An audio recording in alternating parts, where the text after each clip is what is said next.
Morning, everyone. I'm just setting up for the morning. None of my partners in crime are here with me as yet. Um, so I will be beginning shortly.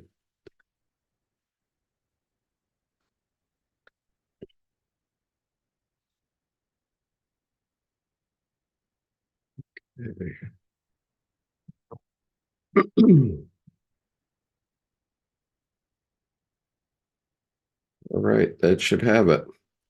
Good morning, everyone. Uh, None of my partners are here as yet, so I'm going to go ahead and begin. Last week we were reading from page 473 of Scrutinies, and I think if you have asked me for it, I have provided you with an electronic copy of the Red Book for your reference during this class, and you can bring that up. I do not have a electronic version of the Reader's Edition, so I'm going to continue to read from the Reader's Edition. Um, so I want to begin here on page 473, and you'll see why in a moment.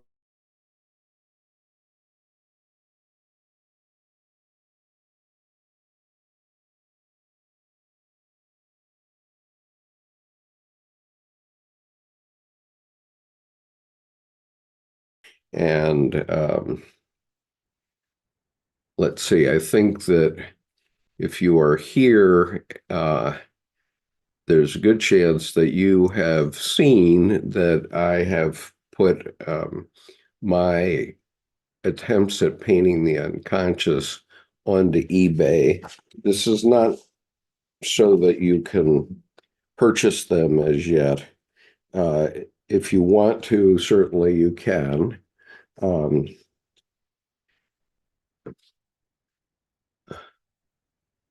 I Somehow I've goofed this up.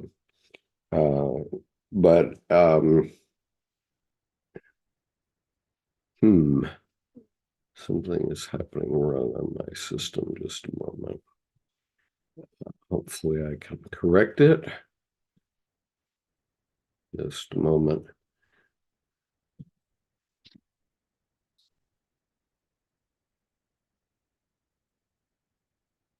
Apparently I have fouled things up quite royally, so I won't be able to give you that at the moment, but um, I'll deal with that at a later point in the maybe immediately after. But I did on eBay. Maybe if you put Skip Conover eBay uh, and Jung, you'll get the images. Um, I started. What I've been learning is that there are lots of good reasons for mental health why you should be doing art, and I'm finding it very helpful to me to do my unconscious work, uh, and it is definitely opening up new vistas for me. I think you probably know what I'm talking about, but I'll show you one. I put this on to eBay just so that people can see it, but I don't really want to sell it, so I put it on for $1,000. You'd have to uh, bid on it at least $1,000 to win it. But this is the piece, and for sentimental reasons, to me, um, it was a numinous breakthrough for me in that uh, when I began this, I was painting with this fluorescent gold color, and um, it brought to mind a book that my father read when he was a little boy called Tom Swift and the City of Gold. And it and that brought along a reverie with it that the Indiana Jones movies and National Treasure are both on the same uh, by with Nicolas Cage, of course, are on the same theme. But then I realized that uh, as I'm doing this painting, that the City of Gold is really within all of us. And so these paintings are, for me, they're my meditation. And I'm just putting them out there um, for um, information mostly. If somebody buys one, I would be extremely ecstatic. I think I'm going to be putting some onto eBay at a very low price soon. What I wanted to try to show you, but apparently they have not come across yet on my uh, have not come across yet on my uh, whatever it is I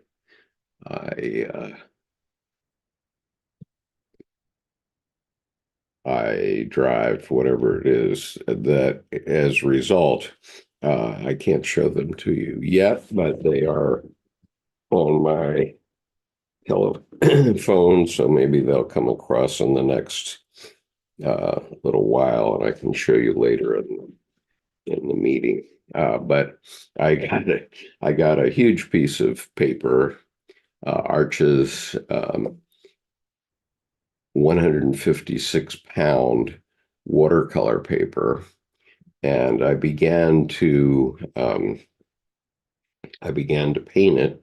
I've worked on it 4 hours. I'm still working on the doodle, and I estimate that doodle is going to take at least another 3 or 4 hours. It's very big. So if you're going to try this, I don't recommend you start with that, but I'm having a lot of fun with it. And I probably it will require about 40 hours work in order to finish it. And what this does for me is that it actually does what meditation does. I've practiced Buddhist meditation in fits and starts for about 30 years, and I've uh, said hundreds of thousands of mantras in that time. But I find that when I'm listening to my unconscious, that when I'm letting my unconscious drive what I put down on the paper, um, it has the effect of a meditation, even more so for me. I find that I can stay in the zone of it very easily. In fact, it's hard to come out of it. And when I'm finished with these pieces, it's a revelation to me. And so I am really enjoying it. And this piece, my wife came out of the bedroom a couple mornings ago and took one look at it and said, "You're not going to keep that there, are you?" And I said, "No, I'm only keeping it there when I get up early in the morning." I do have a place that I can put it back in its box and put it in the side of our living room so it's not readily amusing to anybody but me. Um, and hopefully, by the time we get to um, the end of this session, you'll be able to see it too. Let's see. It's definitely on my phone. Um, just a second. Uh, yep, it's definitely on my phone. So um, hopefully, uh,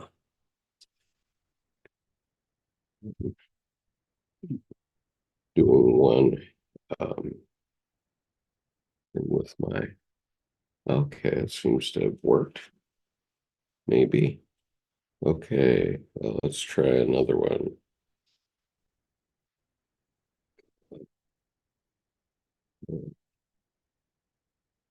One more.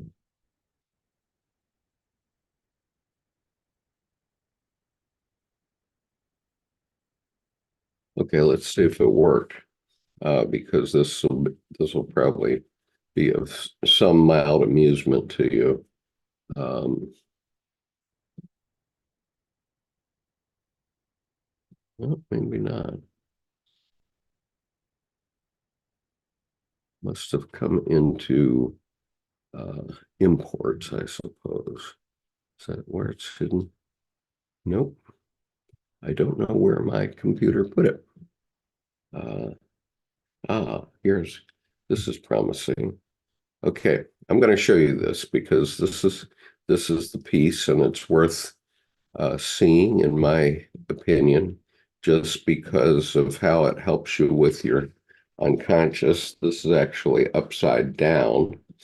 Um, the right side of this image is this way. But you can see how large it is because you can see my watercolor box, and the painting in the upper right corner there that actually has paint on it is 5 by 7 in size. So just to give you an order of magnitude. So this is 25.5 by 40 inches. And let's see, that was another day, but I want to show you where I am. All right, so this is where I am as of this morning, and I have to turn this.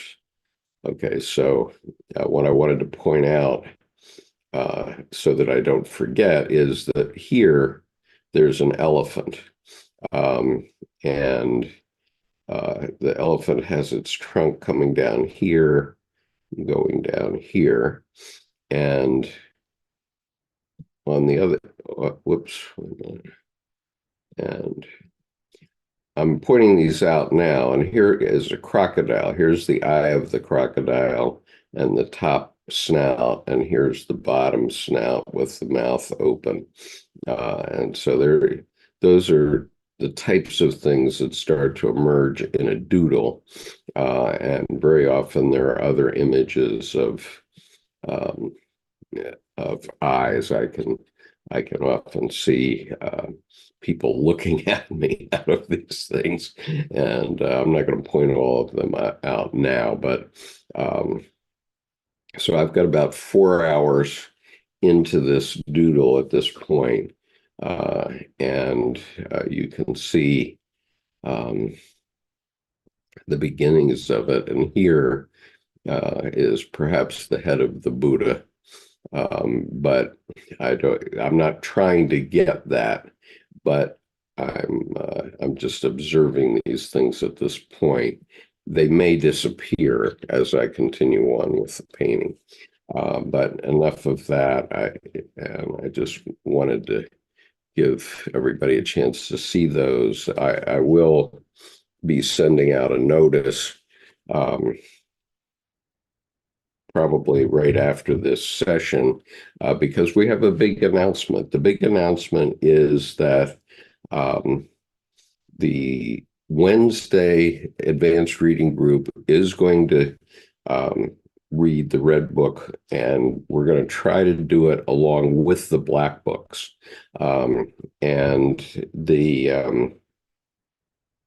And so I'll try to do it side by side. The first chapter of the Red Book, which is The Way of What Is to Come, is actually considered prologue. And so that does not appear in the black books. And it's sort of maybe a informational chapter that Jung put at the beginning.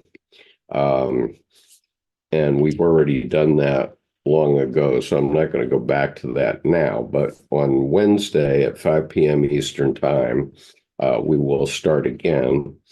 And so if you are interested in joining our advanced reading group and following along on that reading and commentary, then please join us. It'll be 2 p.m. California time, 3 p.m. Mountain time, 4 p.m. Central time, and 5 p.m. Eastern time, and 6 p.m. Brazil time, and I think it's about 10 p.m. London time, UTC time.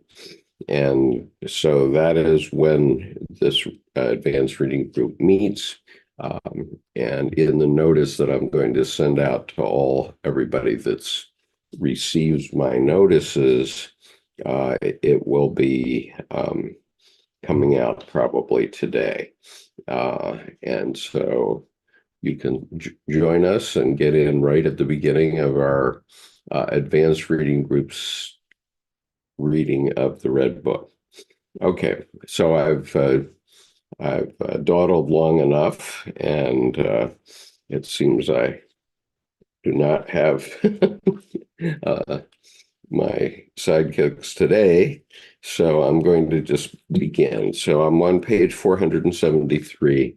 I'm reading from the Reader's Edition of the Red Book by C.G. Jung, and I have provided everybody that signed up I provided an electronic copy of the folio edition. I do not have an electronic copy of the Reader's Edition, but you can probably find where we are in the folio edition and read on. So page 473, and this is the last paragraph that I read last week. It is as true today as it was yesterday. Never forget that you are a man, and therefore you must bleed for the goal of humanity. Practice solitude assiduously without grumbling, so that everything will in time become ready. Okay, so this is his soul talking to him. I'll back it up. I'm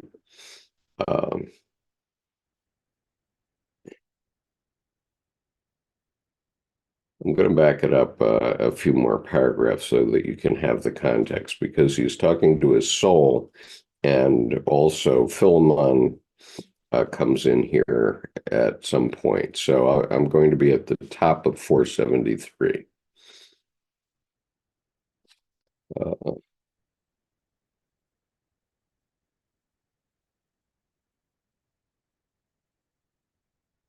All right, I'm going to be at the second of the last paragraph on page 472 in order to provide the context of what I'm doing. I could not accept these words. I'm going to back up another paragraph.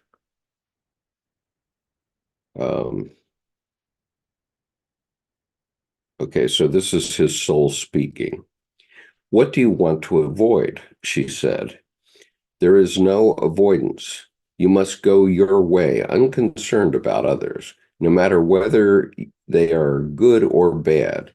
You have laid your hand on the divine, which those have not. I could not accept these words, since I feared deception. Therefore, I also did not want to accept this way that forced me into dialogue with my soul. I preferred to speak with men, but I felt compelled towards solitude, and I feared at the same time the solitude of my thinking, which departed from accustomed paths. As I pondered this, my soul spoke to me, quote, "Did I not predict dark solitude for you?" Unquote. I know, I answered, but I did not really think that it would happen. Must it be so? Soul. You can only say yes. There is nothing to do other than for you to take care of your cause. If anything should happen, it can only happen on this way. So it is hopeless, I cried, to resist solitude. Soul, it is utterly hopeless. You should be forced into your work. As my soul spoke thus, an old man with a white beard and a haggard face approached me. I asked him what he wanted with me, to which he replied, quote, I am a nameless one of the many who lived and died in solitude. The spirit of the times and the acknowledged truth required this from us. Look at me. Just you must learn this. Things have been too good for you. But I replied, is this another necessity in our very different time? He responds, it is true today as it was yesterday. Never forget that you're man, and therefore you must bleed for the goal of humanity. Practice solitude assiduously without grumbling, so that everything will in time become ready. You should become serious and hence take your leave from science. There is too much childishness in it. Your way goes toward the depths. Science is too superficial, mere language, mere tools. But you must set to work.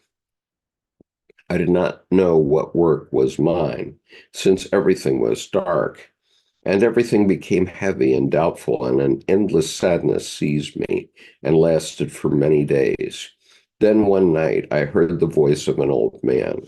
He spoke slowly and heavily, and his sentences appeared to be disconnected and terribly absurd, so that the fear of madness seized me again. For he spoke the following words, quote, this is not the evening of days. The worst comes last. The hand that strikes first strikes best. Nonsense streams from the deepest wells, amply like the Nile. Morning is more beautiful than night. Flowers smell until they fade. Ripeness comes as late as possible in spring, or else it misses its purpose. Okay, so that's sort of the prelude for what I'll be reading today. And I read this at the end of last week's session. Okay, so going on. These sentences that the old man spoke to me on the night of the 25 May of the year 1914 appeared to me dreadfully meaningless. I felt my eye squirm in pain. It moaned and wailed about the burden of the dead that rested on it. It seemed as if I had to carry 1,000 dead. This sadness did not leave until the 24th of June, 1914. About a month has passed. In the night, my soul spoke to me. The greatest comes from the smallest. After this, nothing further was said, and then the war broke out. This opened my eyes about what I had experienced before, and it also gave me the courage to say all of that which I've written in the earlier part of this book. Okay, so that's a sort of an interlude. There's a couple of footnotes here. Let's see, where's this footnote?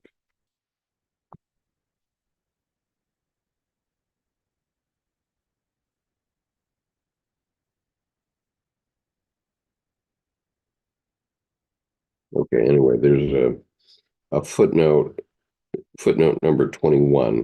Ha, this book.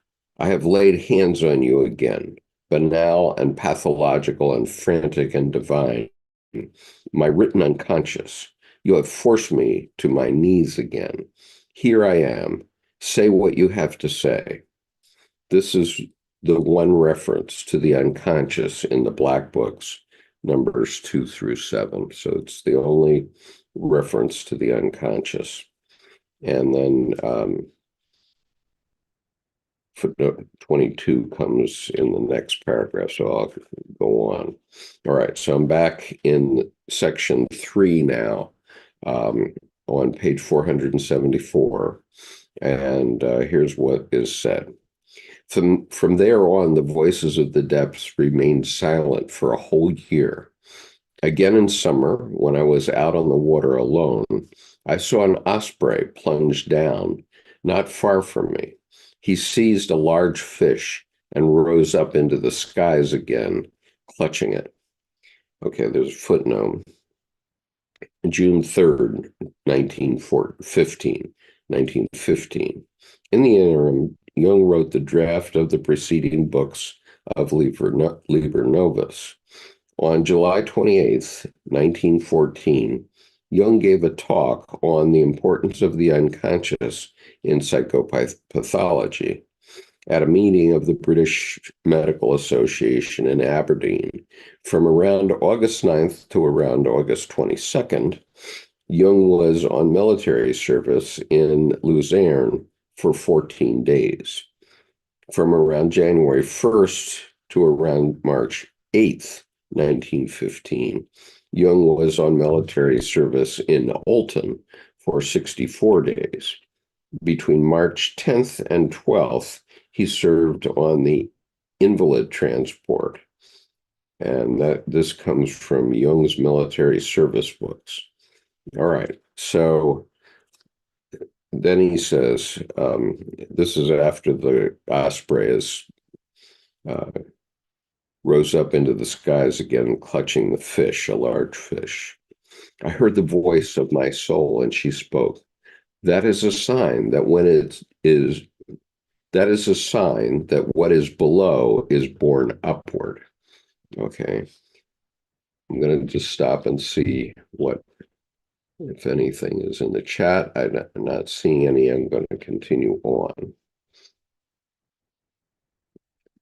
Soon after this, on an autumn night, I heard the voice of an old man, and this time I knew that it was Philemon. He said, I want to turn you around. I want to master you. I want to emboss you like a coin. I want to do business with you. One should buy and sell you. You should pass from hand to hand. Self-willing is not for you. You are the will of the whole. Gold is no master out of its own will, and yet it rules the world. Despised and greedily demanded, an inexorable ruler, it lies and waits. He who sees it longs for it. It does not follow one around, but lies silently with a brightly gleaming countenance. Self-sufficient, a king that needs no proof of its power. Everyone seeks after it. Few find it, but even the smallest piece is highly esteemed. It neither gives nor squanders itself. Everyone takes it where he finds it and anxiously ensures that he doesn't lose the smallest part of it.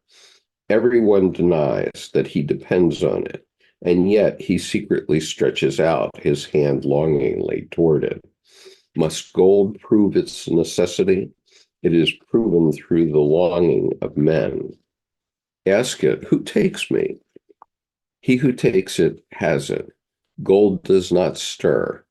It sleeps and shines. Its brilliance confuses the senses. Without a word, it promises everything that men deem desirable. It ruins those to be ruined and helps those on the rise to ascend.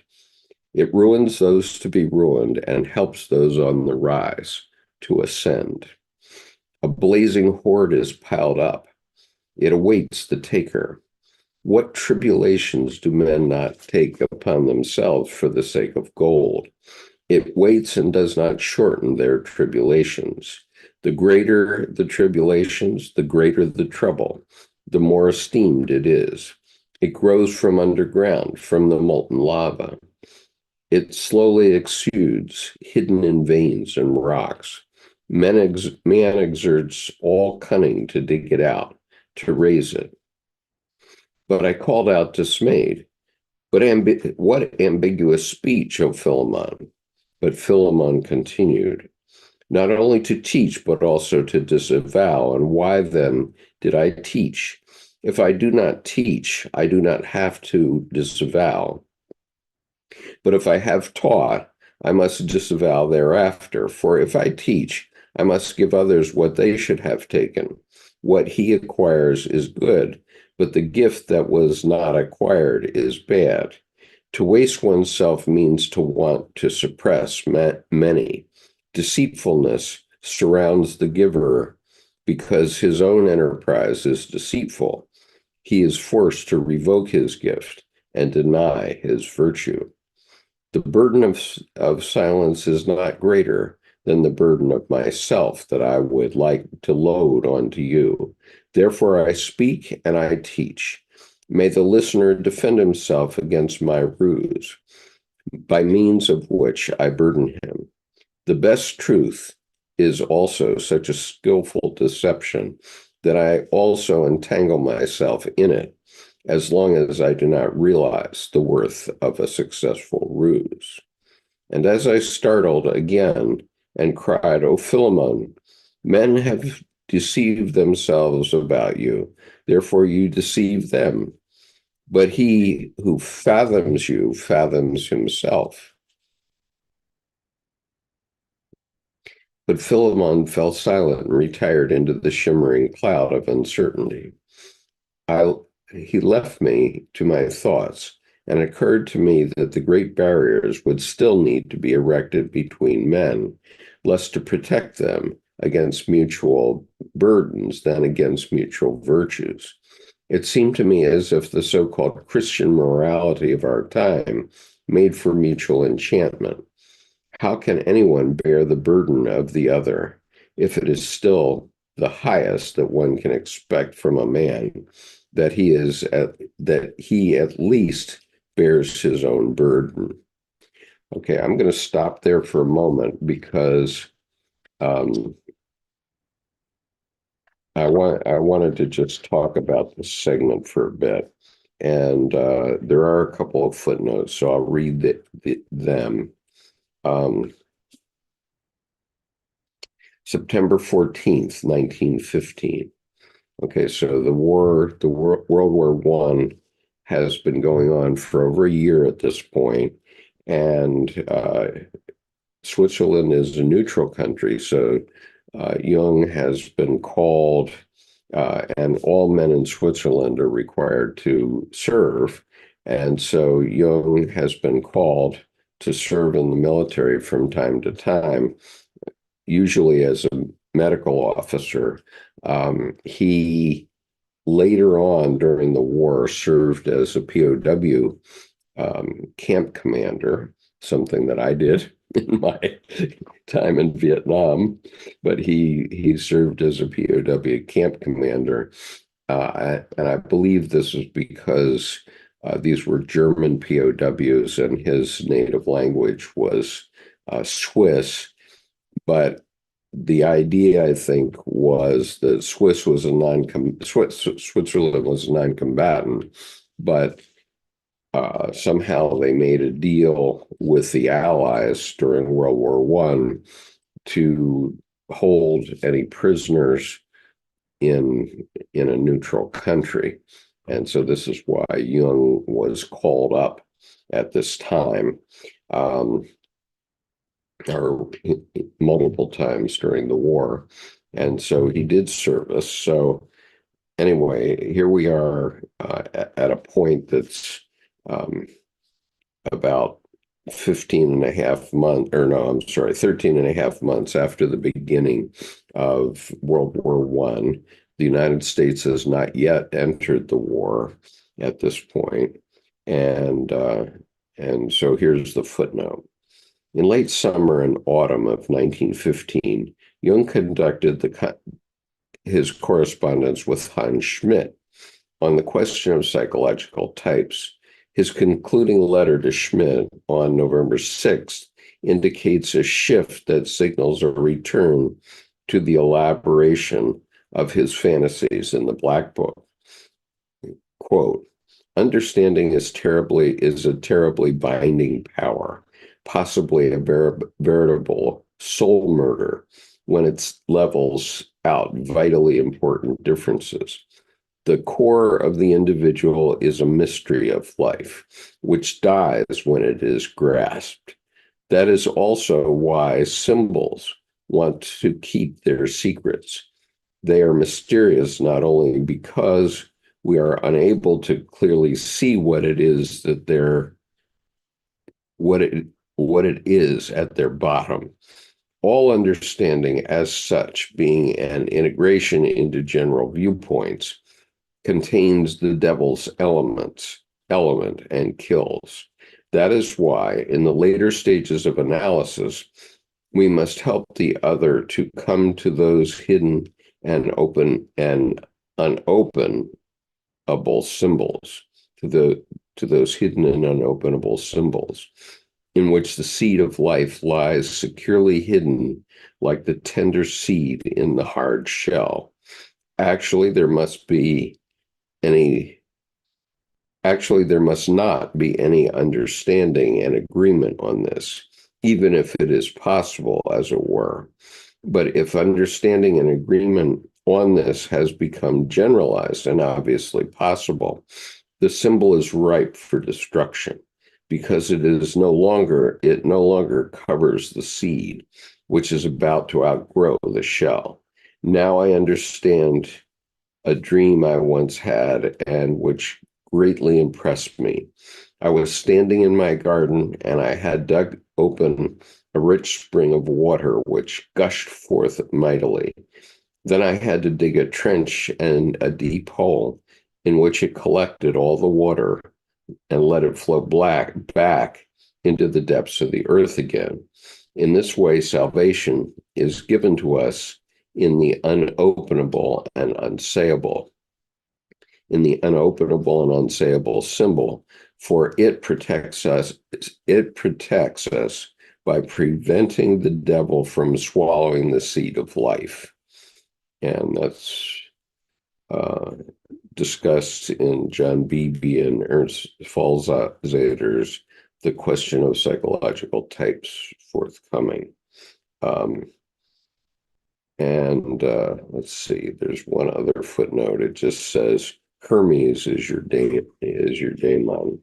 So Hermes is Mercury in the Roman pantheon, and Hermes brings things from the unconscious and makes them available for others to be aware what they mean, what things exist in the unconscious, not necessarily what they mean. And Jung's point here is that we shouldn't necessarily, do all this analysis that makes a symbol very logical, because if we do that, then we lose the mystery and we miss the guiding power of life. And so, for example, if you look at my City of Gold painting, that came entirely from the unconscious, and it came from the unconscious several weeks ago. I didn't know that we were going to have this, or at least I didn't remember that Philemon, or the older man, maybe not Philemon, it was earlier in this passage, was going to make such a big deal of gold. And the point being, what we just read this morning is that, gold doesn't do anything. Gold just sits there. And yet humans, prize it, dig it, look for it, wear it, all the things that gold does. But gold is totally inscrutable. It doesn't do anything except exist. And we all dig around it. Well, your unconscious should be like that to a certain degree. Okay, that's a healthy relationship between your conscious mind and your unconscious mind. And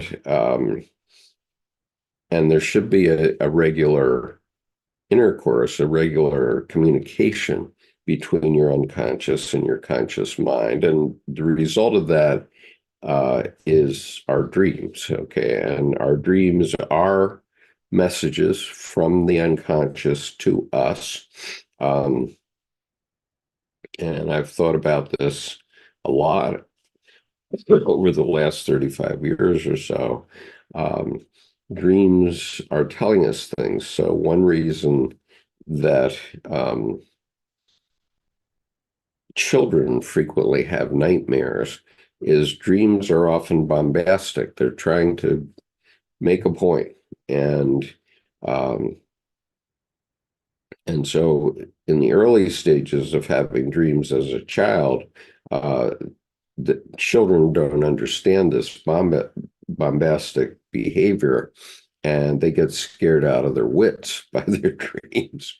But adults, uh, dreams tend to calm down in the sense that you, as a human being, probably moderate your behavior and join the community of humans. We call it civilization. And so you're not fighting civilization. Um, you're accepting it and finding a way to adapt to the world we live in, which is quite complex, obviously, but in the end, um, it it all works in this way. And so, and please on the YouTube chat, do give me any comments that you have about anything I'm saying, because I'm not the end all be all on this. But what Jung is basically saying in terms of what the value of gold and the value of the unconscious is basically the same. In other words, um, we do have a city of gold. It is within us. We have to find a way to communicate uh, with our unconscious, and that is going to bring forth gold. And so the reason that I've made such a point about showing my artwork is simply because I've now established this communication, and I'm not saying that I know everything about what things mean, but I do know something about it. And so I'm going to go back now to the City of Gold and just show it to you again. Um, let's see, where is it? Where is it? Okay, so here is the piece, and obviously this piece is quite numinous to me. Okay, wait a minute. Gonna hopefully be able to get this up directly. Okay, here it is. Okay, so this is my City of Gold piece. And as art, I make no claim about this as art. I make a claim that this uh, piece, which took me 14 hours to paint, is basically a communication between my unconscious and my conscious mind. And that communication comes out symbolically in this painting. Now, if I were to go through this painting and try to tell you everything it means to me, it would be kind of hopeless. First of all, it would be kind of hopeless to try to do that.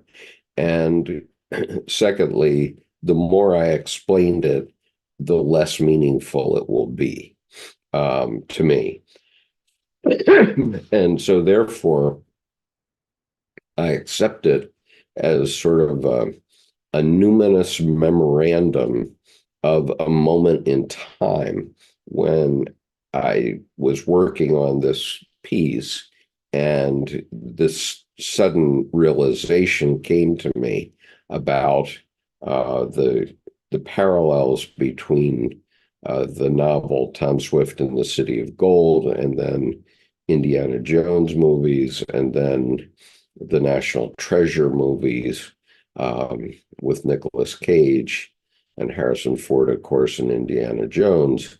those are all trying to follow the same theme, but they're looking in the wrong place because the city of gold is actually within us. And you'll recall that in all those in the novels and the movies, the city of gold was actually underground.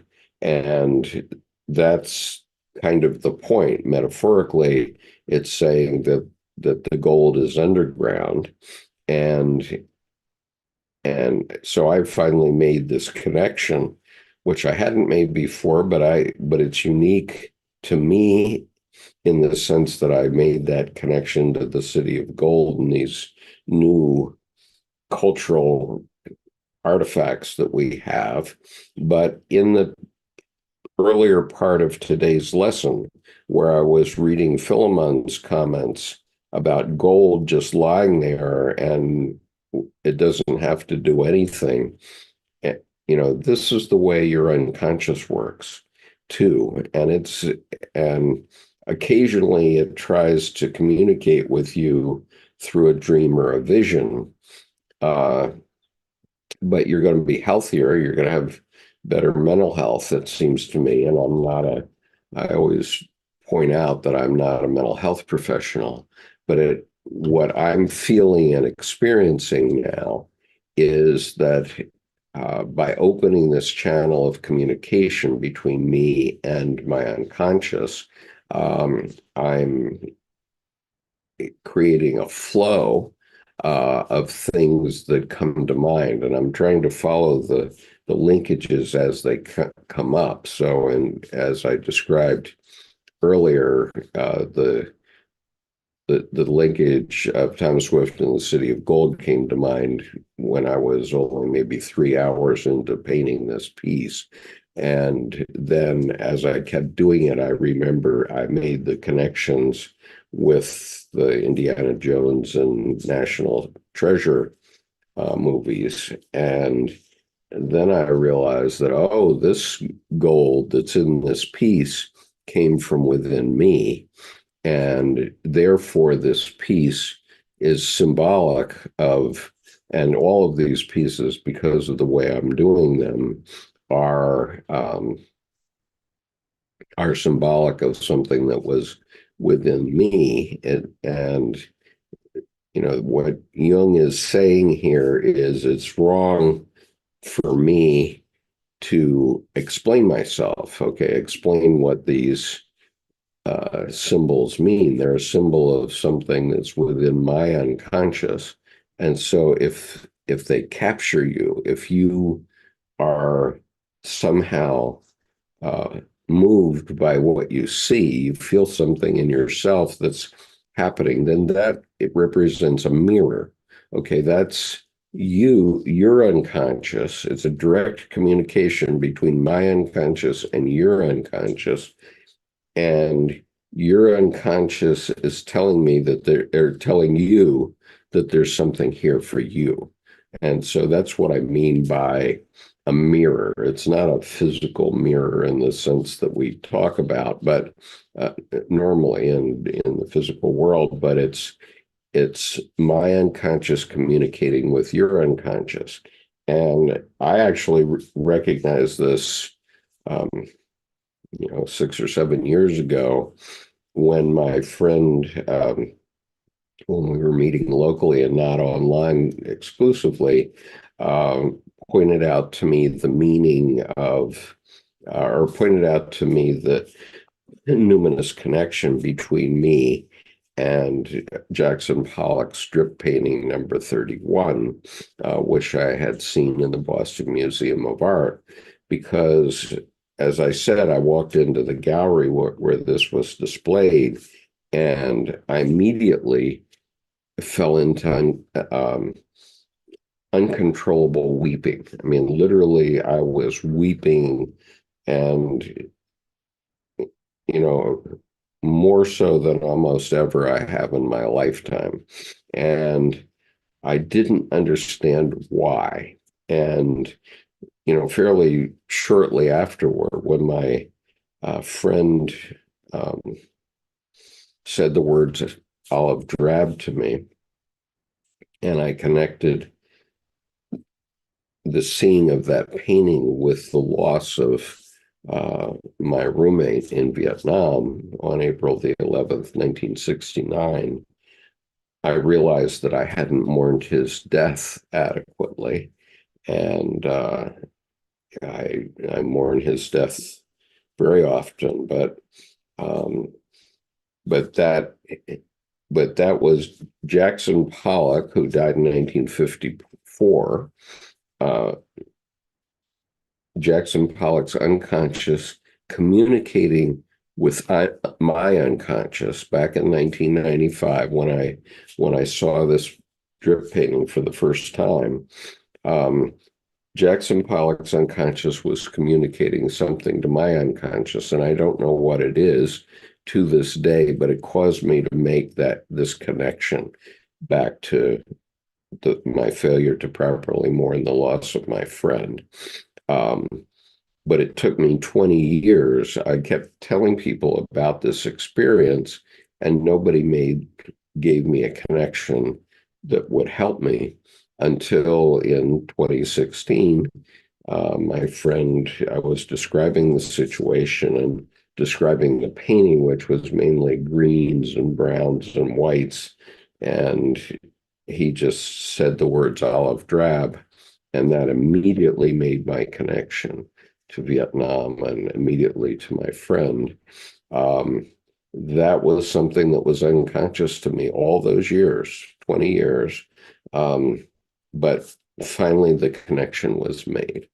And so it's one of the reasons that I continue to do these sessions, because um, I'm I think people value them. We have 19 people watching right now, and often hundreds that view these sessions online later. And so let's see, what have I done? I'm meanwhile trying to fly this thing, and I've lost track of what I'm doing here.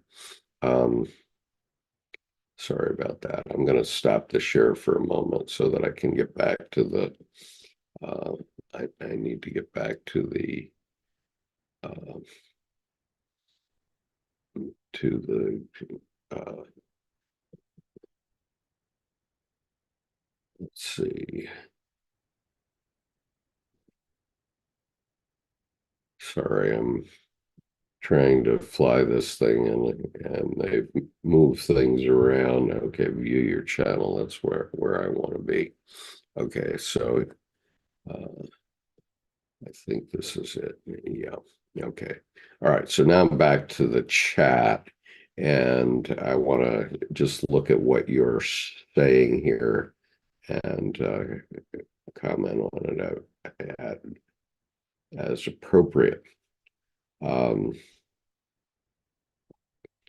okay. So Richard, there were some nice compliments about my painting, but um, Richard said, all our gold and precious gems will be used to pave the roads in heaven. And Omelette Au Fromage says, hello. State of Awakening, good morning, Omelette. Cherie, a poet without words. Dreams I wrote down as a child in my diaries. Uh, Edge of thought ideas. Is there any opportunity to do any singular layer limited filter to review one or two thoughts about things the painting do mean to you, distinct from going into detail, just a sample? Well, I've been doing that as I've described my my process and what the anchors, the link, an anchor in psychology is something happens that makes you think of something else.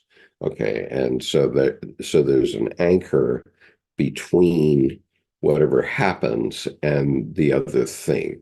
So for me, that often, because I've seen more than 3,000 movies in my lifetime, what happens to me is something will happen, and very frequently I will think of a movie scene, a line. Very often I can recite the dialogue of that part of the movie, and and so that's what we're talking about, because that those things were in my unconscious. I wasn't thinking about them, and then all of a sudden, boom, all these things start to happen, and and I start to see a chain of things that are connected together in my psyche. Okay, and so there's this revelation. It's a kind of revelation that can go back very deeply. And so, um, as I said, as I was painting this painting in the upper right corner, and I'll try to put it back up on the screen now that I've found my place here. Um, so as I was trying to paint this in the upper right corner, and I was using this fluorescent gold paint, it the words "City of Gold" came to my mind from seeing that fluorescent paint. And then I remembered the connection um, to the novel that my mother had read to me when I was in the fifth grade, which is Tom Swift and the City of Gold. I was probably 10 years old at the time, and or 11 years old, maybe 10 or 11. And my mother read this whole novel to us. And of course, in the novel, the City of Gold is found. I can't remember whether it was in Mexico or Peru, but it was down in a cave. Uh, and and Tom Swift found this City of Gold at that time. And so I made that connection. And then I said, what else does this seem like to me? And then I connected with Indiana Jones, and then I connected with National Treasure very quickly, Nicolas Cage's movie, and Ford's movies. And I realized that those guys and those stories were trying to talk about the City of Gold in um, the physical world. And we're not here talking about the physical world. We're talking about the unconscious, the irrational.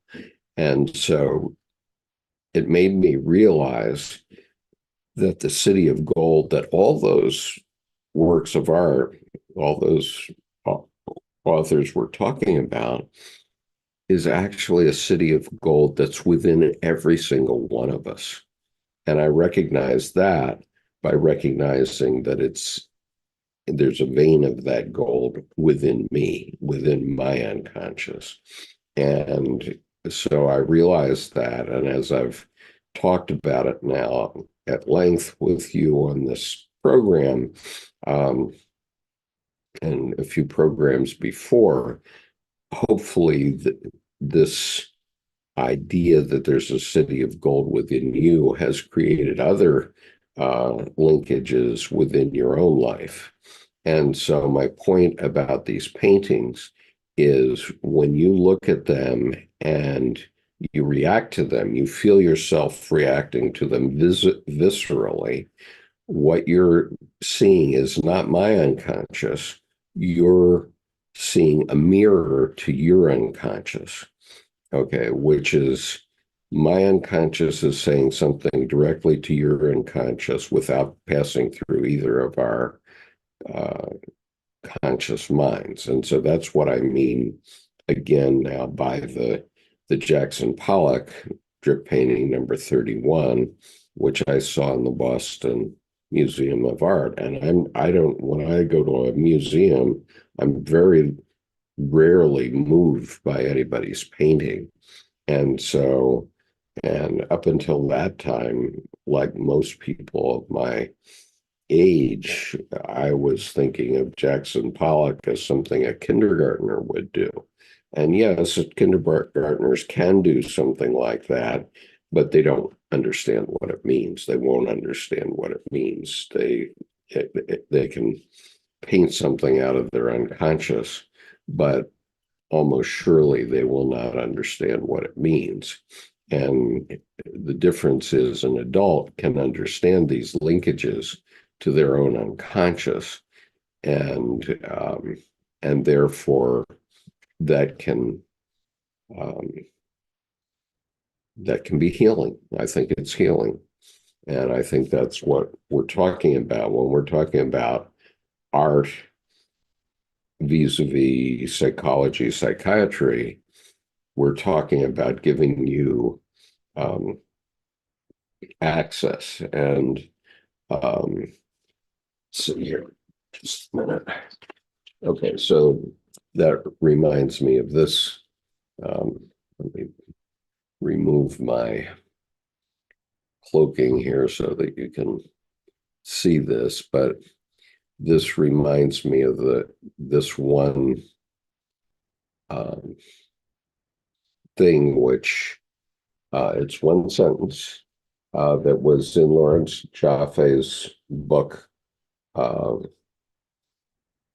don't even remember what his book's name was right now, but in any case, this is what he said. This is his sentence. And he said, the purpose of Jung's whole psychology is to make accessible to us that healing power which resides in our unconscious. Okay, and so what I'm saying here is that there is a psychological healing power that is opened. It's a well. Jung said at one point, I found a well and the water tasted good, and that's what I'm talking about here, is the healing power of the unconscious to reach you. And so let me read this footnote once again, because I think it helps in some way, and then I'll come back to your comments. So I'm looking at footnote 24, which was this was written September 14th, 1915, 13 and a half months after the beginning of World War I. Jung has, as we've said, already served on active duty as a non-combatant, as a Swiss Army medical officer in the war, but obviously the Swiss were neutral. And so here's what he said. In summer and late autumn of 1915, Jung conducted his correspondence with Hans Schmidt on the question of psychological types. His concluding letter to Schmidt on November 6th indicates a shift that signals a return to the elaboration of his fantasies in the Black Books. Understanding is a terribly binding power, possibly a veritable soul murder, when it levels out vitally important differences. The core of the individual is a mystery of life, which dies when it is grasped. That is also why symbols want to keep their secrets. They are mysterious not only because we are unable to clearly see what it is at their bottom, all understanding as such being an integration into general viewpoints containing the devil's element and kills. That is why, in the later stages of analysis, we must help the other to come to those hidden and unopenable symbols in which the seed of life lies securely hidden, like the tender seed in the hard shell. Actually, there must not be any understanding and agreement on this, even if it were possible, as it were. But if understanding and agreement on this has become generalized and obviously possible, the symbol is ripe for destruction, because it no longer covers the seed, which is about to outgrow the shell. Now I understand the dream I once had and which greatly impressed me. I was standing in my garden and I had dug open a rich spring of water, which gushed forth mightily. Then I had to dig a trench and a deep hole in which I collected all the water and let it flow back into the depths of the earth again. In this way, salvation is given to us in the unopenable and unsayable symbol, for it protects us by preventing the devil from swallowing the seed of life. Okay, so my point about um, these paintings now is that they contain the seed of life. Now, my particular painting contains my seed of life. It's symbolic for me, and it's very meaningful for me. Um, and if you feel something when you look at this painting, then it's meaningful for you too. And uh, and so it may open up some conduit between you and your own unconscious. I have no idea what that might be. I'm not saying that I know. I don't know, and I don't want to know.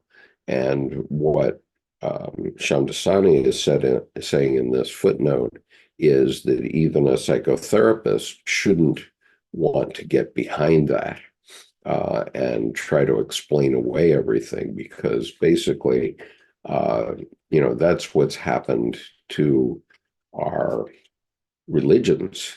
We've gotten to the point where we can explain them away uh, in in the physical world, and the result has been that there's been a loss of faith by many people, or there's a lot of agnosticism around. But the fact is that the symbols of religion are quite meaningful, and they are symbols, and what they mean to you, I couldn't possibly say, but I would, and uh, it's interesting to know, when I was in Vietnam in 1970, 71, I was for a time at a place called um, Combat Base Baldy. And on that combat base, there was a chapel.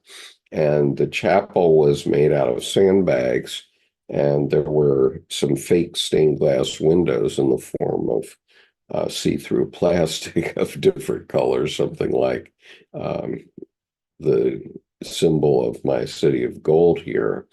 And so you could go in that bunker, and there was a chapel and a few pews, and the chaplain could hold forth. But I happened to be in a position where I had to go to the colonel's briefing every day, every morning at 8 a.m.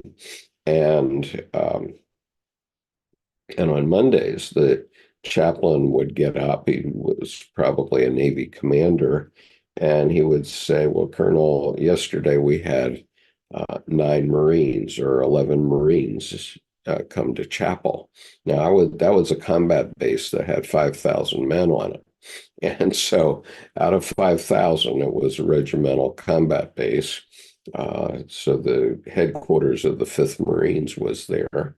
Um, and to think that at that time in 1971, only 9 Marines were going to church, that really says to me, oh my God, we explained away religion so far that everyone lost the mystery and they weren't going to church. But now it seems, with the fundamentalists, the various ways religion has been used lately, people are getting, starting to get back to the mystery that's behind their life. And, that's no doubt a good thing. in some respect. In some respects, it's not, because it also allows for manipulation by fundamentalists. So one has to be very careful about such things. But I'm going to go back to your comments now. Um, so I hope that helped edge of thought ideas. Richard says, even if our art is temporary and just glimpses our existence at the time I gave up my arts and crafts work and found a better life in Christ, I'm all little poorer financially, but having the truth makes up for it. I appreciate the and state of awakening. I appreciate the topic today. It is something I need to hear. I believe that the city of gold, which is built upon the individuation process, is ultimately found by a commitment to unconditional love. Yep, I agree entirely with that statement. Um, Richard says, whoops, um,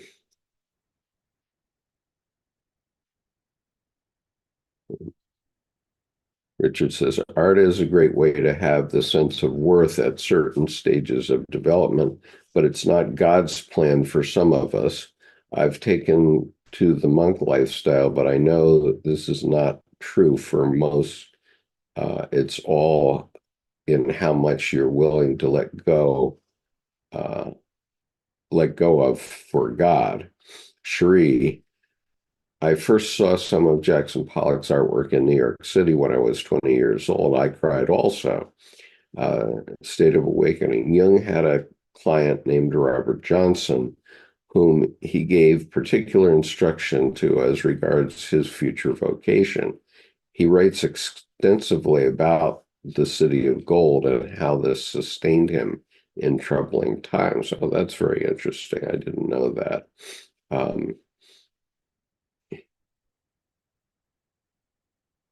Sherry says also in Boston, she experienced the Pollock, I guess. Edge of thought, moving quote and lines, rememberings. I totally understand. Thank you for explaining. Very appreciated. Movie quotes and lines. Um,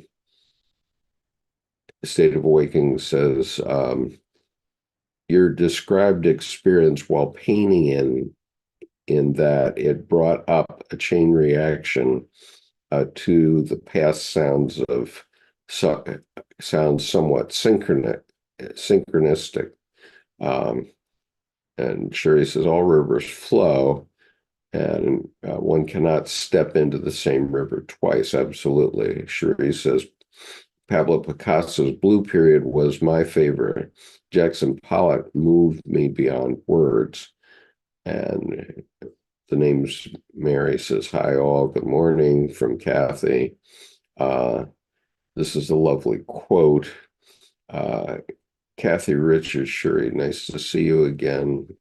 From Mary. Several years ago, I read this same letter on my YouTube channel from Letters Volume 1. Uh, Sherry says, beliefs divide and create more divisions, and which I concur with. Um, and because, you know, your reaction to my City of Gold, uh, I don't have to care what you believe about it, okay? Because to the extent it's meaningful for you, it's a mirror of you. It's you that's communicated with there. And I don't have to either know you, as I never knew in the physical world Jackson Pollock. He had been dead for, 50 years before I even, or no, 60 years before I even had this experience, and 40 years before I had the experience in the Boston Museum of Art. He had been dead.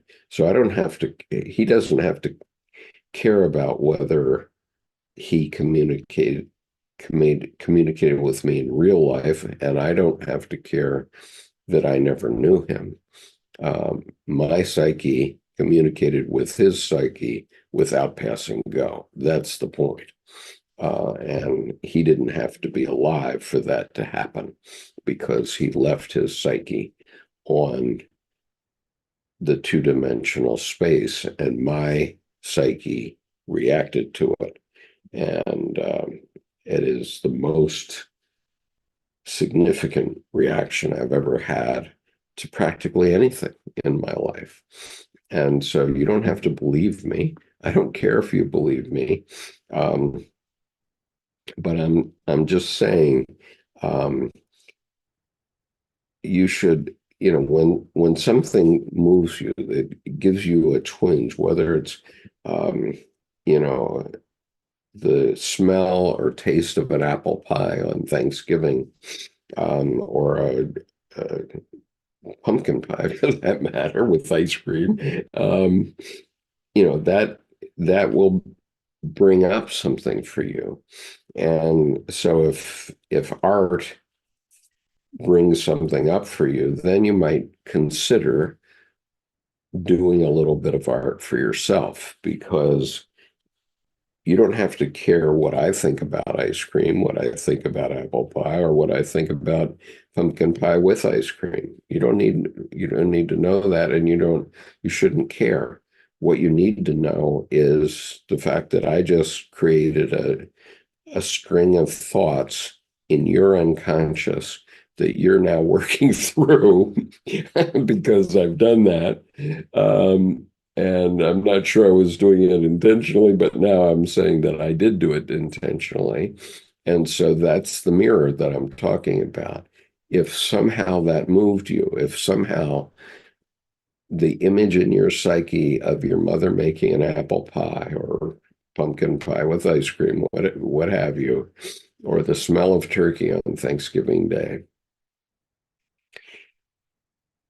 if that moves you and causes a series of connections, that's healthy. Okay, that's mental health, and that's what we're talking about. And that's what um, Lawrence Yaffe was talking about when he wrote this sentence. The purpose of Jung's whole psychology is to make accessible to us that healing power which resides in our unconscious. So in any conversation that we have over coffee, with a friend, what have you, uh, all of those bring up things. You say something to your friend thinks of something and says, oh, that reminds me of such and such. And coffee with a friend can be very healing. And that's what we're talking about. That's what Jungian psychology is about. And, and that's why what's in your unconscious is a city of gold for you. And it doesn't matter how you get to it. You don't have to become a painter of the unconscious with me. Okay. Absolutely not. Um, and, but as far as I know, since Jackson Pollock, I'm the only person who's taken this seriously to paint from the unconscious. I mean, if you look at a Kandinsky or a Salvatore Dali thing, those are all um, abstract paintings. And if they put a clock on a bed in their painting, that may churn something up for you. I don't deny that it might. Um, but those are connecting to things that are in the physical world. And when I talked about my painting having an elephant and a crocodile in it in the doodle, um, that's just something that I can't help myself when I see those things. And I'm not saying when that painting is complete, you'll actually be able to find that elephant or that crocodile. You may not be able to, because I'm in every time I'm doing anything on that painting, I'm trying to follow what my unconscious tells me to do. So everything that you've seen so far, and I'm probably at least a month away from finishing that painting. Um, Everything that you see there um, is is just what came up from my unconscious, and then when I look back at it, I'm in the physical world looking at it, and what does it bring up for me so far? Well, it brought up that elephant and that crocodile, but it doesn't mean that I intentionally put that elephant there or that crocodile. And so I will, let's see, just in turn, in the interest of good order.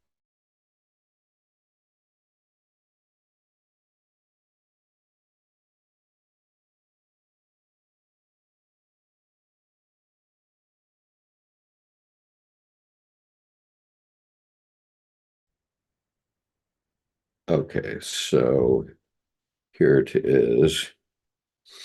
Um,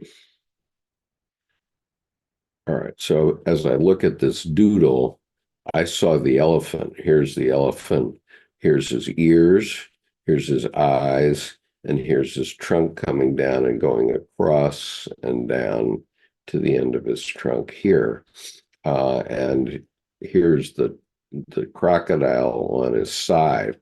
Now that's what my eyes, which because of primordial times, are trained to see things in the jungle uh, for our self-defense. I mean, that's an instinctual thing. Um, we're trained to see.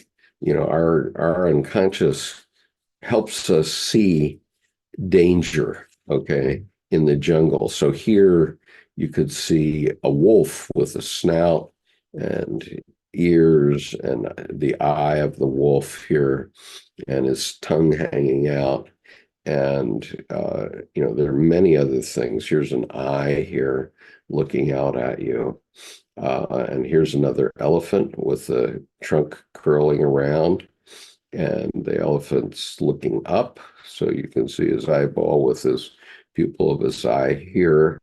Um, and so you can pick out lots of things in here because that's what our unconscious does. And, I don't know where this is going. And as I say, when this piece is complete, um, I have no idea whether you'll even be able to find those things in the piece. I mean, I intentionally left my brush here to point at the ear of this elephant so that you could find it. Um, and but I have no idea whether you'll be able to pick that elephant out once once you see this finished piece. But that's my unconscious running its reverie as I'm doing the painting. So you may not see the elephant, it may not mean anything to you, etc. Okay, so let me go back. Let's see.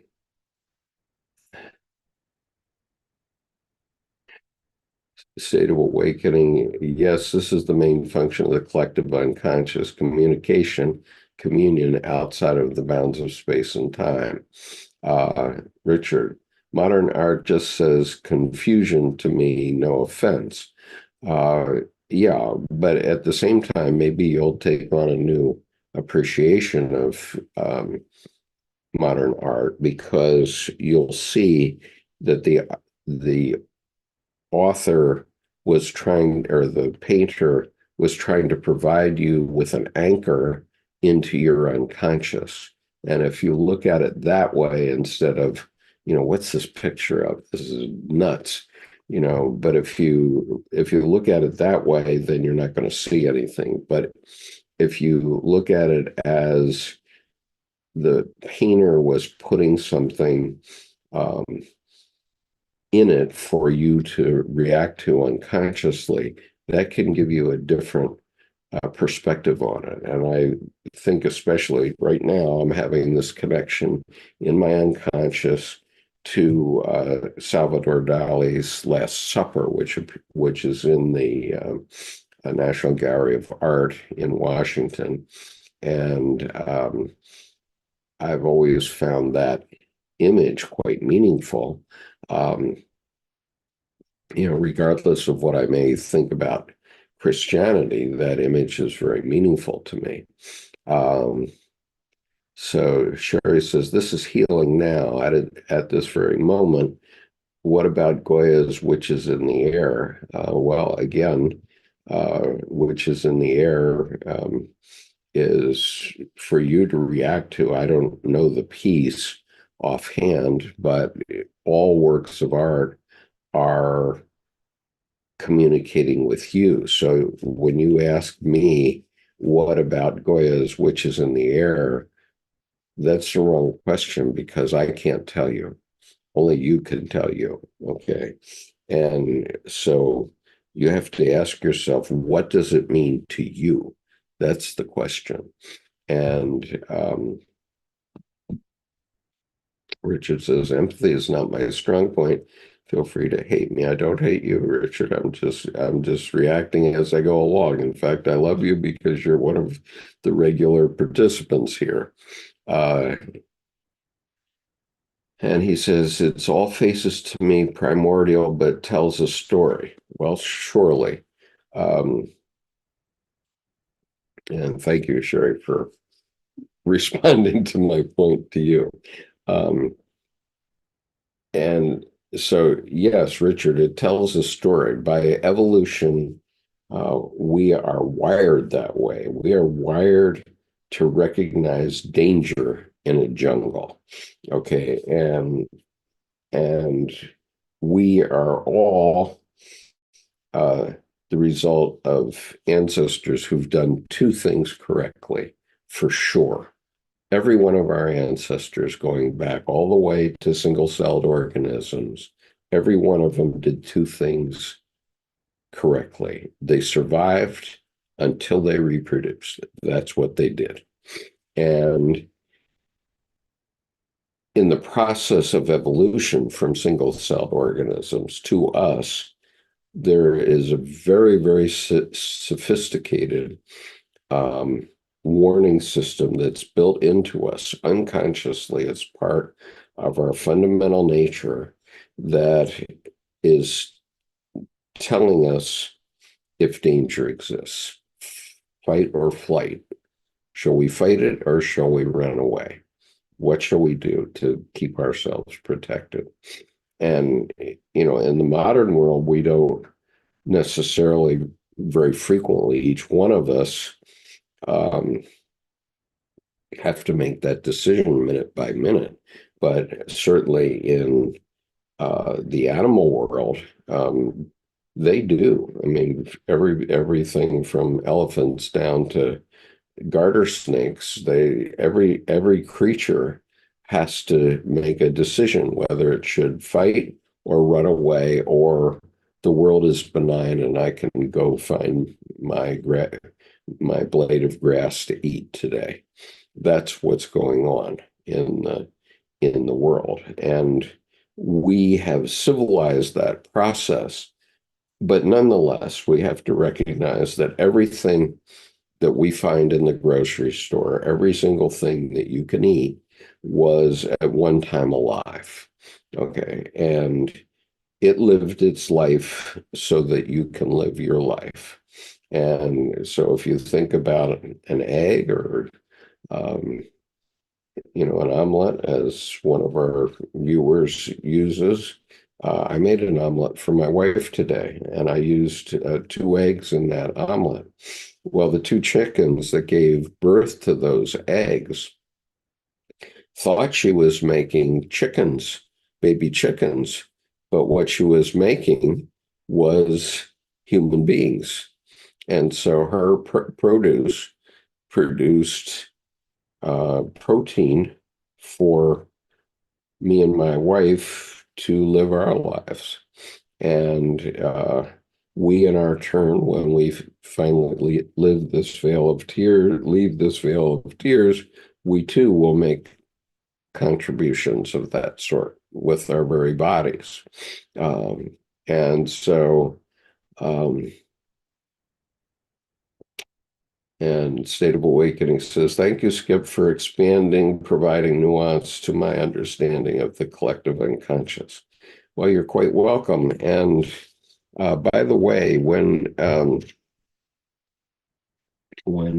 we did our confluence in California, and also when we did Confluence 22 in Helena, Montana, that's exactly what we were doing. We were providing a direct experience of the collective unconscious. And in terms of that group of people at that point of time, and we created two-dimensional representations of that. All right, now I need to go back. And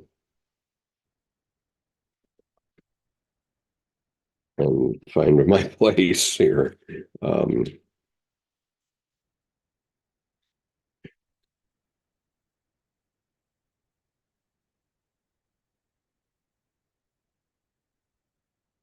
Okay, I have lost my place, but I'm gonna, when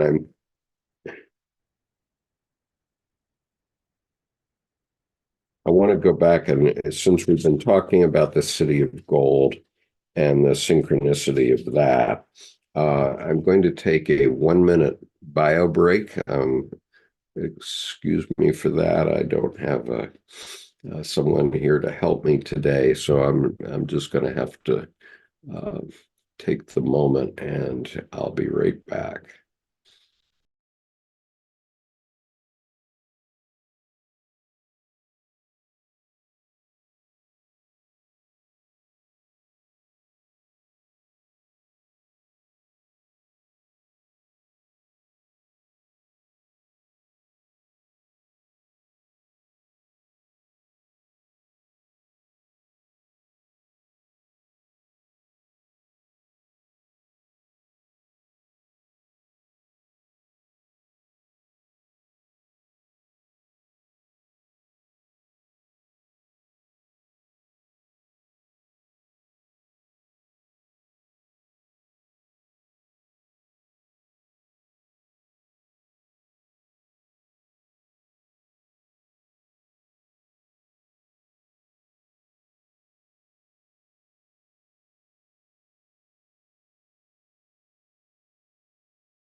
Um,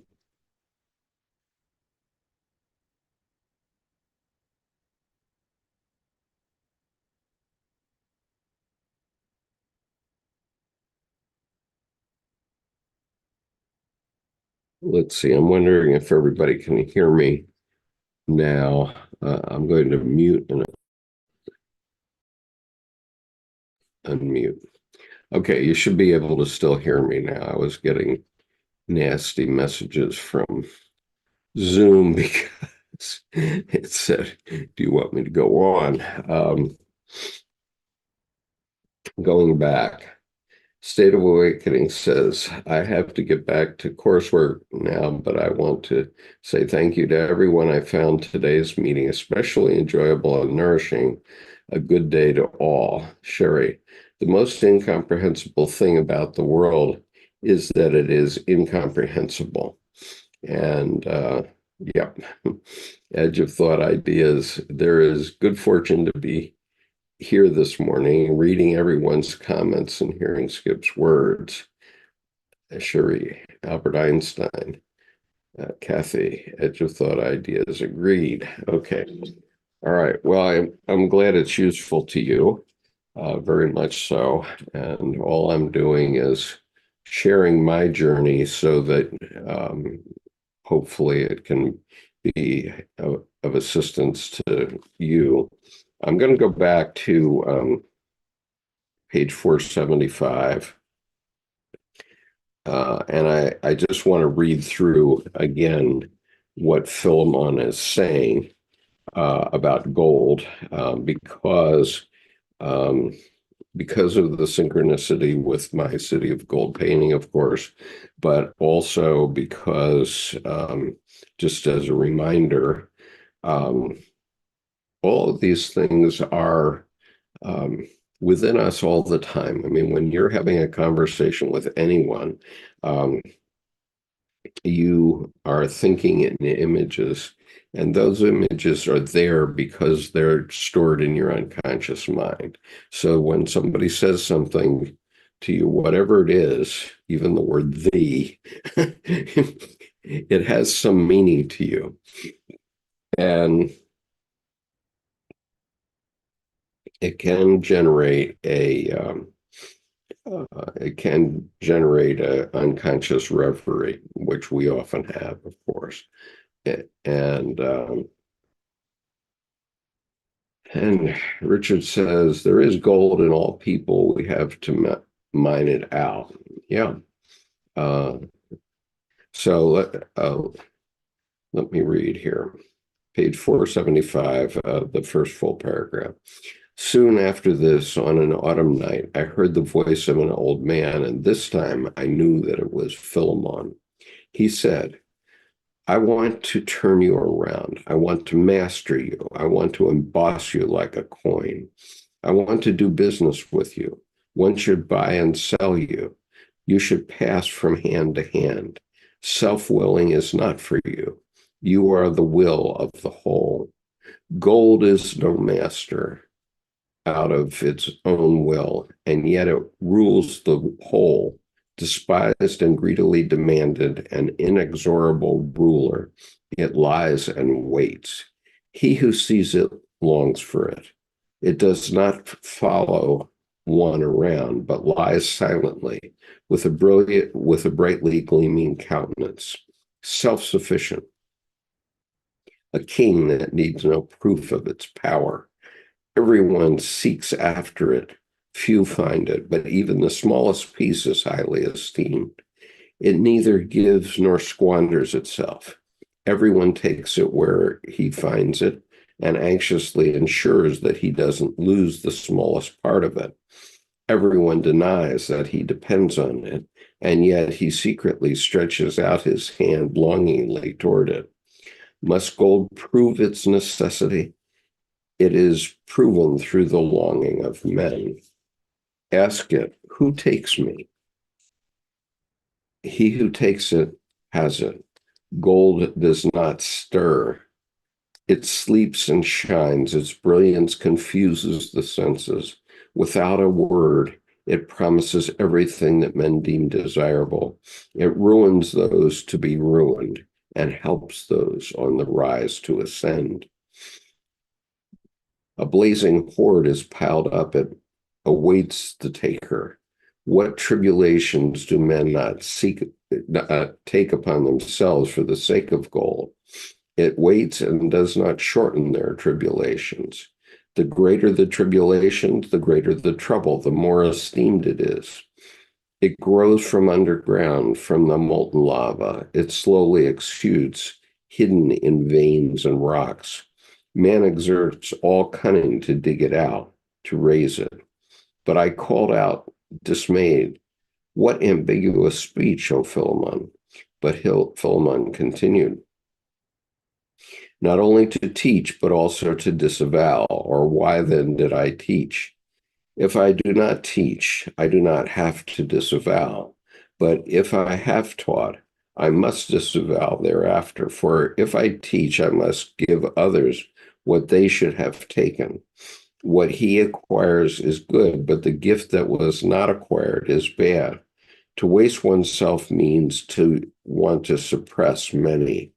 Deceitfulness surrounds the giver because his own enterprise is deceitful.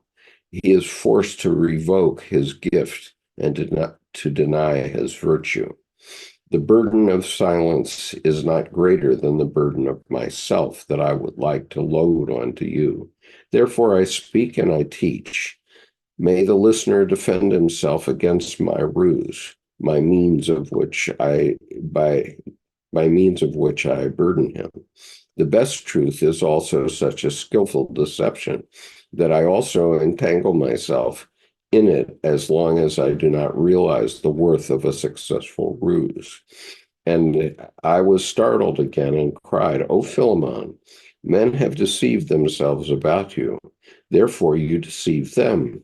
But he who fathoms you fathoms himself." But Philemon fell silent, and retiring into the shimmering cloud of uncertainty, he left me to my thoughts, and it occurred to me that high barriers would still need to be erected between men, less to protect them against mutual burdens than against mutual virtues. It seemed to me as if the so-called Christian morality of our time made for mutual enchantment. How can anyone bear the burden of the other if it is still the highest that one can expect from a man, that he at least bears his own burden? But sin probably resides in enchantment.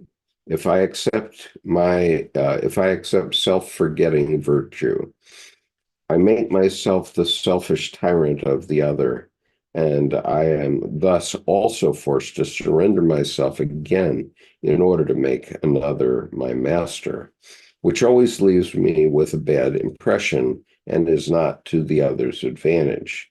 Admittedly, this interplay underpins society, for the soul of the individual becomes damaged since man thus learns always to live with the other instead of from himself.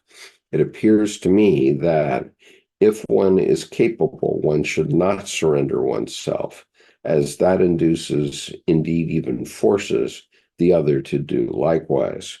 But what happens if everyone surrenders themselves? That would be folly. There's a quote here from Thus Spake Zarathustra from Nietzsche, where Nietzsche wrote, "The self also seeks with the eyes of sense. It listens to with the ears of the spirit. The self is always listening and seeking. It compares, subdues, conquers, destroys. It rules and is also the eye's ruler. Behind your thoughts and feelings, my brothers, stands a mighty commander, an unknown sage. He is called self." Um, and then section 1 of the despisers of the body. The passage is underlined as in Jung's copy. There are also lines by the margin and exclamation marks. In commenting on this passage in 1935, in his seminar on Zarathustra, Jung said, "I was also very interested in the concept of the self, but I was not yet sure how I should understand it. I made my marks when I came across the passages, and they seemed very important to me.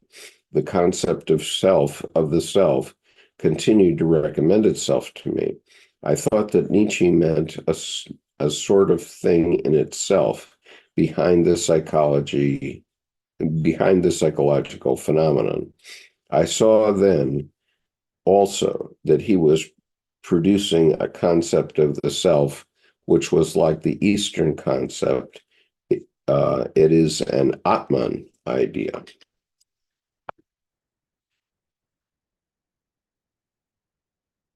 Okay. Um,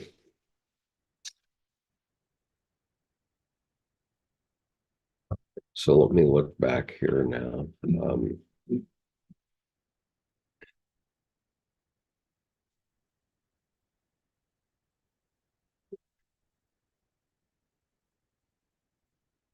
So Cherie says, not until creation and maintenance of decent conditions of life for all men are recognized and accepted as a common obligation shall we be able to be able to mankind civilized, says Albert Einstein. Now that's very interesting, isn't it? Okay. Let's see.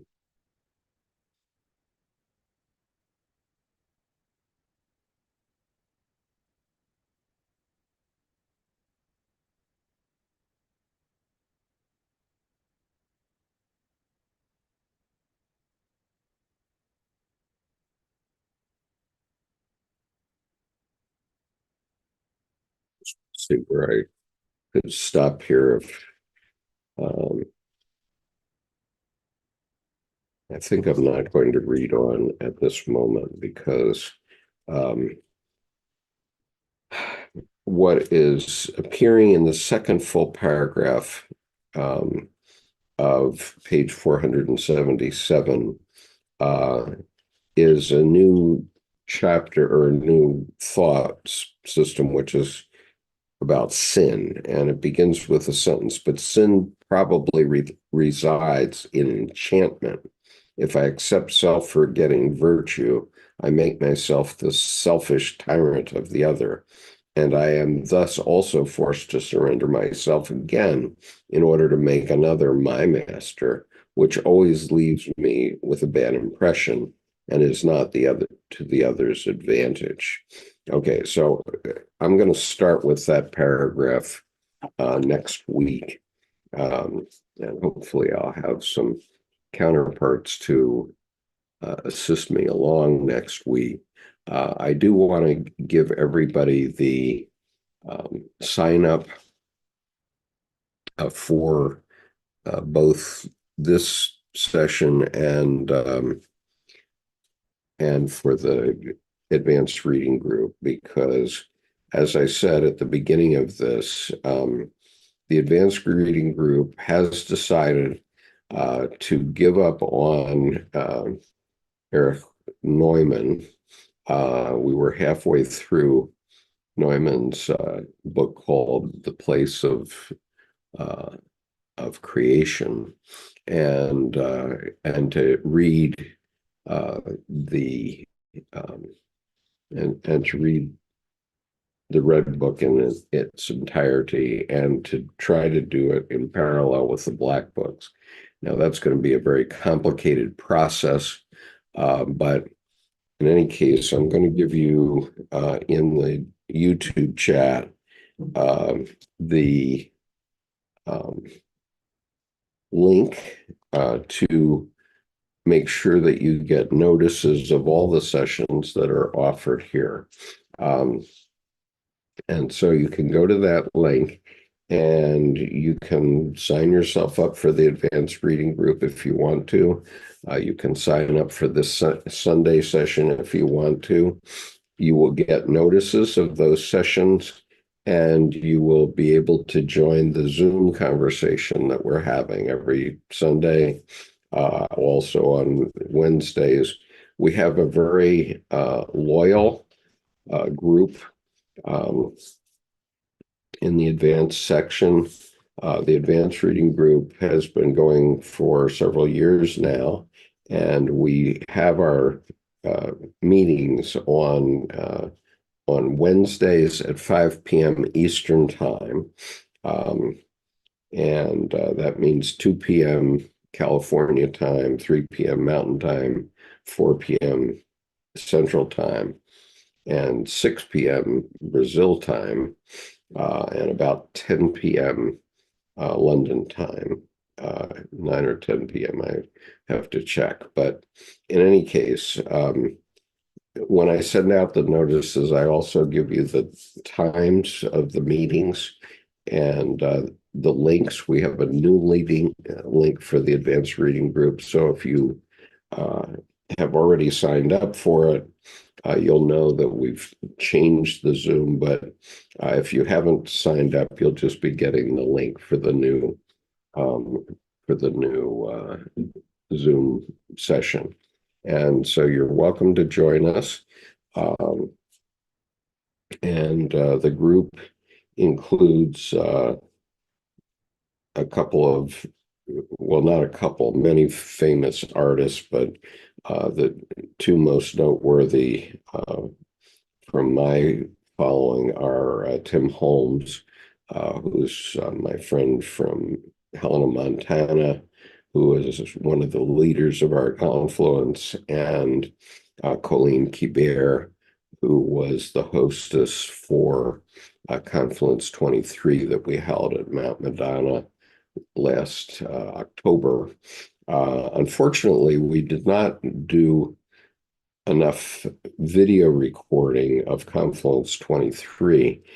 So there's only a presentation ceremony of the water bearer to 3 people this year. You can find that, but other parts of the confluence were not recorded. Although we do have photographs of it. I might share those photographs at another time.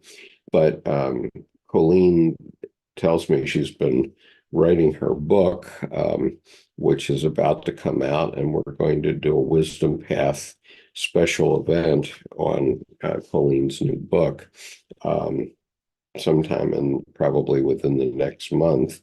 And she has promised that after she completes her book, she'll be joining our Wednesday group.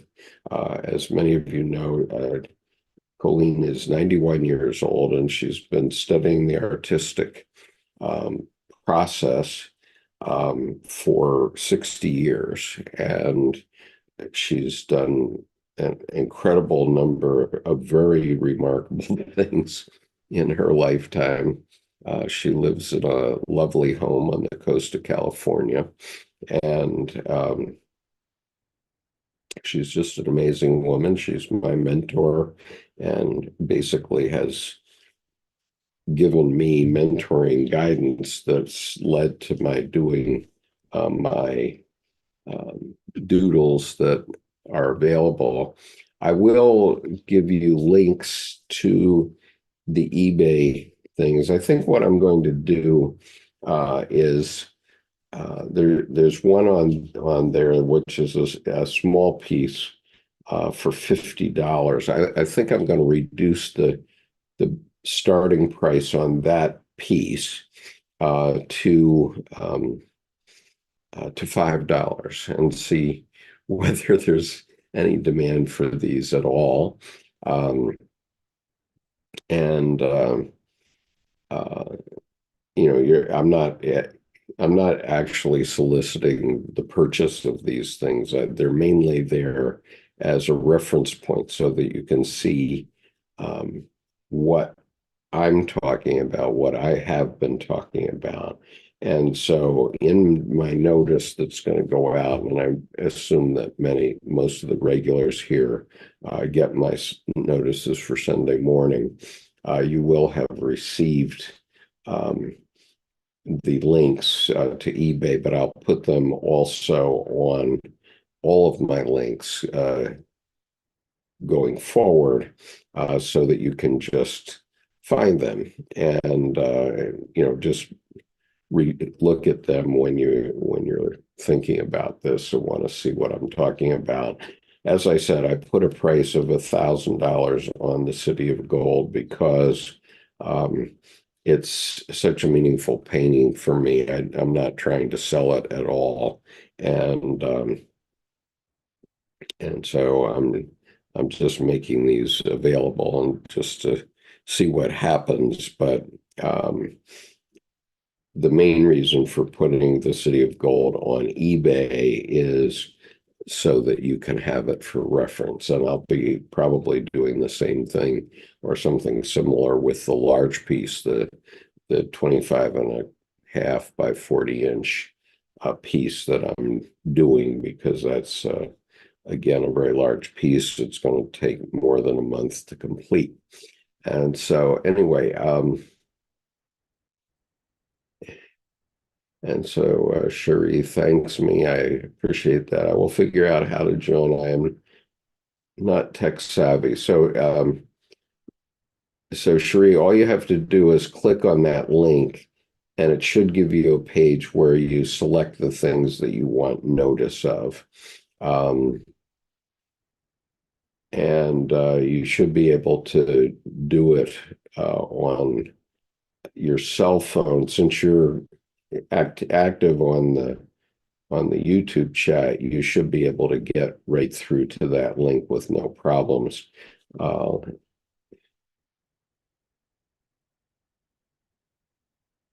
And I'm going to hit the link right now myself just to make sure it's still working. Yes, it is. So you give me your email address, your first and last name, and your birthday, and then you pick the items that you wish to associate with yourself. And actually, the Monday evening sessions, 8 p.m., are no longer being held. But all you have to do is just put your name and your email address, and you don't have to put your birthday if you don't want to.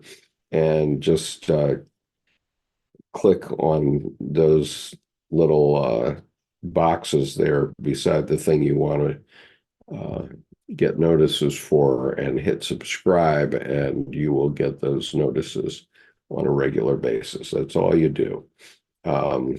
So yeah, Kathy, you might, if you would, just hit the link on your cell phone and see if it comes up on your cell phone, and let us know right now in the chat. That will be helpful, so that I can be sure that it's all working. It should be working with no problems. But I did do, when I clicked on the link just now, it did work. So all you should have to do is click on that, put your name and email address, and click on the things you want notice of. I try not to do more emails than one a week for each thing, and usually that might mean if you've signed up for more than one thing, then you might get one or two or three in a week. But mostly I try not to deluge people's email, because I know people don't like that. And so anyway, I have not, let's see, Edge of Thought says, I can copy paste that into a comment of the video after live stream ends. That would be great if you could do that. And comments should be enabled. We don't often get comments, so I don't really go out of my way to use comments, but certainly you should be able to use a comment, and that would be very helpful. And I guess I should.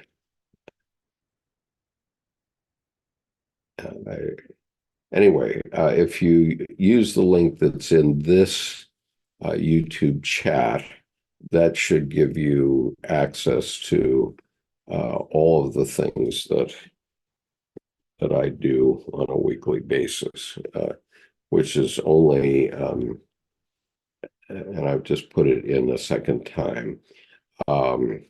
And what it means is that on Sunday mornings, if you have that link, you can join our conversation group. And we don't do the advanced reading group online on Wednesdays, and so you would have to join the Zoom meeting to join the Wednesday group. So the Wednesday group is going to start uh, the Red Book from the beginning again, because for most of those people live in the West. Uh, many of them live in California. And so this Sunday time is not convenient to many of them since it starts at 7 a.m. for them. And I apologize. And obviously for people in Hawaii and Alaska, it's even earlier.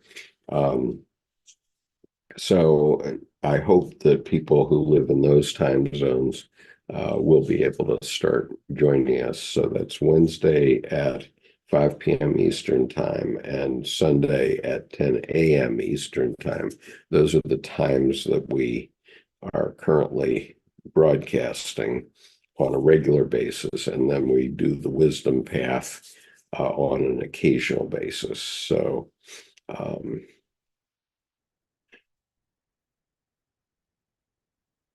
uh, Kathy says it asks for HTML or plain text. I think you want the HTML is the answer. But I think anyway, it comes across as an email. Um, and so uh, I think the correct selection there is HTML, but um, I don't know. I don't remember anymore what I put in there. Uh, so anyway, peace, everyone. Have a good Sunday. I'm going to go watch the Iowa women play basketball now because we have a friend who's from Iowa, and she is a big fan of the women's basketball team, which came in second nationally last year. But they have a terrific player, young woman named Clark, which should make her a um, a cousin of mine. But anyway, because my maternal grandmother was named Clark, her original surname was Clark. So